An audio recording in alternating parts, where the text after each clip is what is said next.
Manipur boycott कर रहा है मन की बात को, मणिपुर भी जवाब देगा। जैसे कर्नाटक जवाब दिया वैसे मणिपुर जवाब देगा, कुछ वक्त के बाद महाराष्ट्र जवाब देगा, बंगाल तो कब जवाब दे चुका है। ऐसे जवाब अब भारतीय जनता पार्टी को मिलता रहेगा। 2014 के बाद से हमारा देश में सिर्फ लड़ाई एक ही चीज़ का है, हिंदू मुस्लिम जात पात धर्म के नाम पे लड़ाई हो रहा है। सिर्फ धर्म के नाम पे आप वोट लेने की कोशिश कर रहे हैं, सिर्फ धर्म की बात कर रहे हैं, राम मंदिर की बात कर रहे हैं, मस्जिद की बात कर रहे हैं। आरएसएस एक आतंकवाद गैंग है। मैं खुले चेतावनी के साथ कह रहा हूँ, इस देश में जब तक आरएसएस और भारतीय जनता पार्टी मिलकर काम करेगी तब तक इस देश का तरक्की नहीं होगा। हमारी लड़ाई इस देश को एक रोजगार दिलाने की लड़ाई है, हमारी लड़ाई इस देश को तरक्की पहुंचाने की लड़ाई है। जो शब्द मोदी जी ने कहा था बेटी बचाओ बेटी पढ़ाओ, वो हकीकत में 2024 के बाद हम लोग बेटी बचाएंगे भी और बेटी को पढ़ाएंगे भी। देश में महंगाई के अलावा और क्या है, टमाटर का दाम देखिए, मिर्च का दाम देखिए, अदरक का दाम देखिए, गैस सिलेंडर का दाम देखिए। करें तब बंगाल की बात करेंगे। बंगाल अमन और शांति का स्टेट है, बंगाल सेकुलरिज्म के नाम से पहचाना जाता है, बंगाल में जाति धर्म के नाम पे कोई झगड़ा नहीं है, बंगाल में हिंदू मुस्लिम सिख ईसाई हम सब मिल के रहते हैं, बंगाल द्वारे सरकार से चलता है, बंगाल स्वास्थ्य साथी से चलता है, बंगाल कन्याश्री से चलता है, बंगाल युवाश्री से चलता है, बंगाल गतिधारा से चलता है, बंगाल ये ममता बनर्जी का दिया हुआ सारा उपलब्ध, ये सारे उपलब्धों से चलता है। पहले आज आपके चैनल के माध्यम से जिस तरीके से आप लोगों को दिखाते हैं ग्राउंड रिपोर्ट, बहुत बहुत धन्यवाद। क्योंकि नेशनल कोई भी चैनल ऐसे किसी भी न्यूज़ को जो बीजेपी के ख़िलाफ़ हो, ये लोग अपने हिम्मत नहीं करते हैं कि बीजेपी के ख़िलाफ़ कोई न्यूज़ को अपलोड करें, किसी न्यूज़ को दिखाएं, किसी सच्चाई को लोगों के सामने लाएं। और मैं आपसे एक बात बताता हूँ, भारतीय जनता पार्टी आज देश का प्रधानमंत्री मोदी जी जिस तरीके से कान में तेल डालकर सोए हुए हैं और साथ ही साथ तैयारी कर रहे हैं 2024 के इलेक्शन का, वो पूरे देश को संभालने के लिए फिर से तैयारी कर रहे हैं। मैं आपको बता दूं, मणिपुर में जिस तरीके से शर्मिंदगी की बात है कि जिस तरीके से जो घटना की हुआ है, ये घटना में हमें बहुत अफसोस होता है। कल किसी की बहन, कल किसी की बहन, कल किसी की बहन, लगातार ऐसा वाक़या लोगों के सामने पेश किया जा रहा है, लगातार ऐसा वाक़या लोगों के सामने आ रहा है। लेकिन हमारे देश के प्रधानमंत्री सिर्फ चुप बैठे हुए हैं। कभी मणिपुर में आग लग रहा है, कभी लड़कियों के साथ घिनौना हरकत किया जा रहा है, उन्हें बेइज्जत किया जा रहा है। क्या इस देश से दिल जल है? उन्होंने ये बात कल प्रेस कॉन्फ्रेंस में कहा है, 2-4 दिन पहले। और इससे पहले भी गृह मंत्री को क्या उन्होंने एक्शन लिया?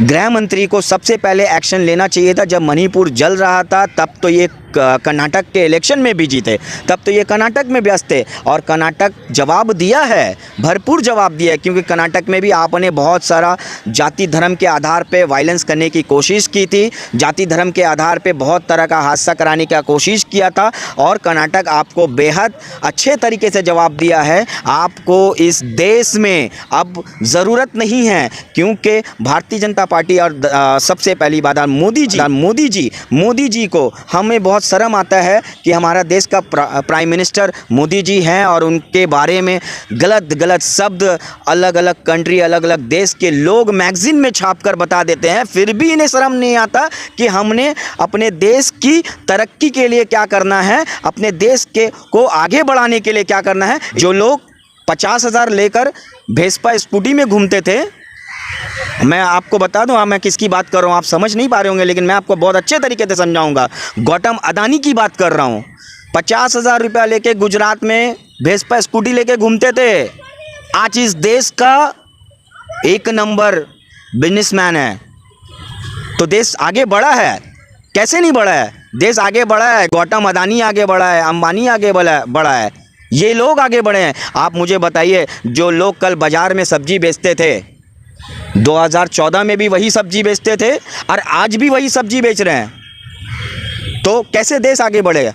देश तो आगे बढ़ा है, गौतम अदानी आगे बढ़ा है, अंबानी आगे बढ़ा है, ये लोग आगे बढ़े हैं। ये बहुत अच्छा चीज़ हुआ है, क्योंकि हमारी लड़ाई, अब ये लड़ाई यहाँ चुप नहीं है। हमारी लड़ाई पूरा देश में एकजुट होकर हम लड़ेंगे। और लड़कर हमारा ये बात है, 2024 में भारतीय जनता पार्टी को इस देश से हटाने की कोशिश करना है। क्योंकि हमारी लड़ाई इस देश को एक रोजगार दिलाने की लड़ाई है, हमारी लड़ाई इस देश को तरक्की पहुँचाने की लड़ाई है। जो शब्द मोदी जी ने कहा था बेटी बचाओ बेटी पढ़ाओ, वो हकीकत में 2024 के बाद हम लोग बेटी बचाएंगे पढ़ेंगे भी और बेटी को पढ़ाएंगे भी, ये हम लोग करके दिखाएंगे। मोदी जी तो ये शब्द को लाया था, लेकिन यकीनन तौर से इसको पूरा हम लोग करेंगे। 2024 के बाद जिस तरीके से इन्होंने पूरे देश को बर्बाद किया है, देश को बर्बाद करके पूरे देश को लूट लिया है, और आपको बता दें जो कर्ज लेकर बाहर विदेश चले जाते हैं उनके लिए एक अच्छा कानून पास करते हैं कि आप 40% दीजिए, आपको पूरा मुफ्त हो जाएगा। अरे भाई, आप कैसे, देश का कर्जा तो हमारा पैसा है, आप कैसे ये कानून दे सकते हैं? इसमें तो आपके जब सामने आ जाता है कि आपके पार्टी के लोग,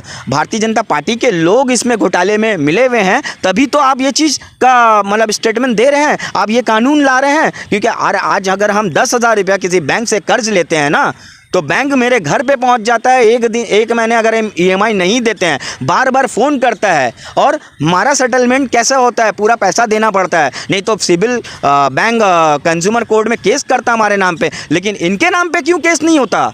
इनको और कर्ज दिलाया जाता है। तो इस देश में क्या हाल है, इस देश का क्या हाल है? इस देश को तरक्की पहुंचेगा? इस देश में महंगाई के अलावा और क्या है? टमाटर का दाम देखिए, मिर्च का दाम देखिए, अदरक का दाम देखिए, गैस सिलेंडर का दाम देखिए। 2014 से पहले हमारा देश में जो तरक्की था, उसके बाद उससे और मतलब डिप लाइन पे चला गया है। हमारा देश बर्बादी के कगार पे खड़ा हो चुका है। 2014 के बाद से हमारा देश में सिर्फ लड़ाई एक ही चीज़ का है, हिंदू मुस्लिम जात पात धर्म के नाम पे लड़ाई हो रहा है। सिर्फ धर्म के नाम पे आप वोट लेने की कोशिश कर रहे हैं, सिर्फ धर्म की बात कर रहे हैं, राम मंदिर की बात कर रहे हैं, मस्जिद की बात कर रहे हैं। कि आपने किसी युवा को, मैं बोलूँगा, मैं कल से बोलूँगा मोदी जी जिंदाबाद।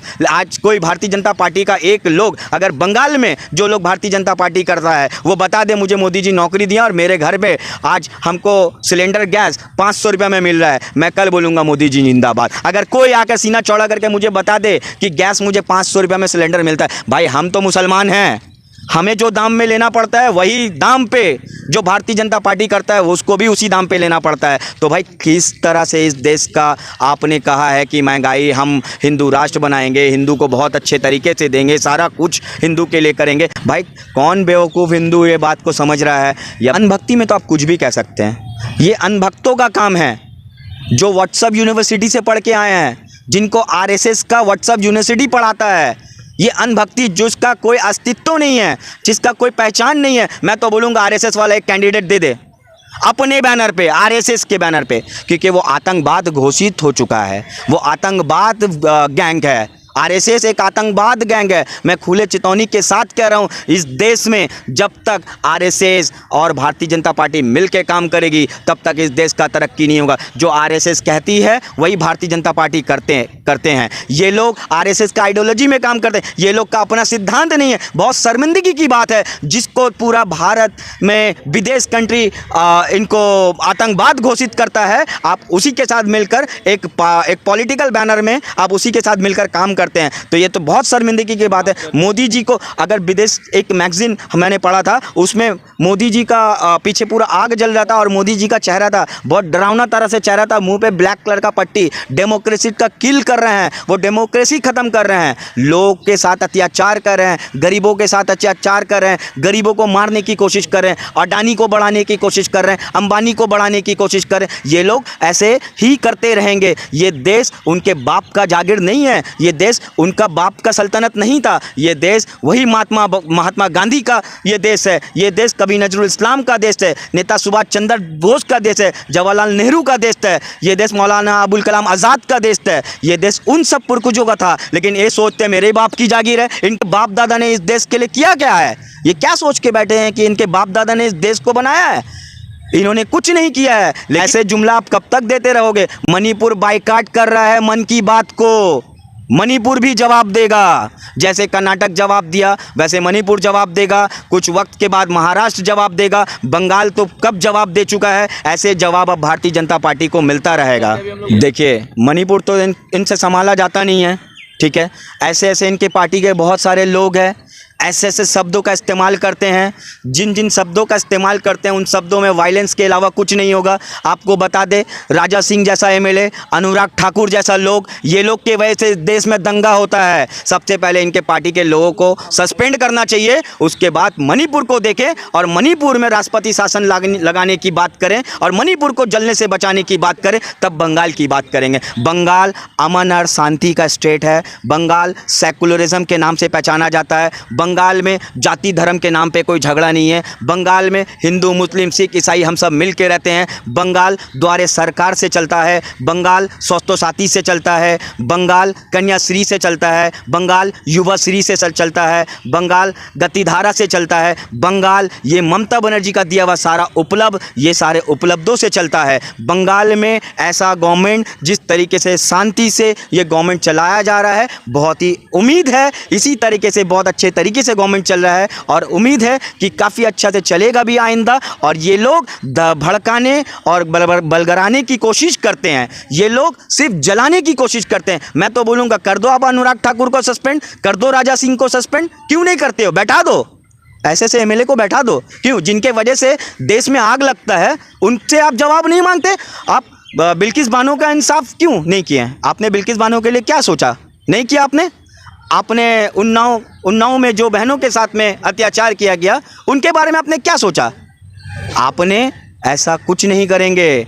आप सिर्फ अपनी इलेक्शन की राजनीति करने की कोशिश करते हैं, हिंदू मुस्लिम जात पात धर्म की राजनीति करने की कोशिश करते हैं। आइंदा 2024 में जिस तरीके से हमारा देश में सारे लोग मिलकर एकजुट होकर भारतीय जनता पार्टी को इस बार करारा जवाब देंगे और उम्मीद है 2024 का इलेक्शन इनका लास्ट इलेक्शन होगा।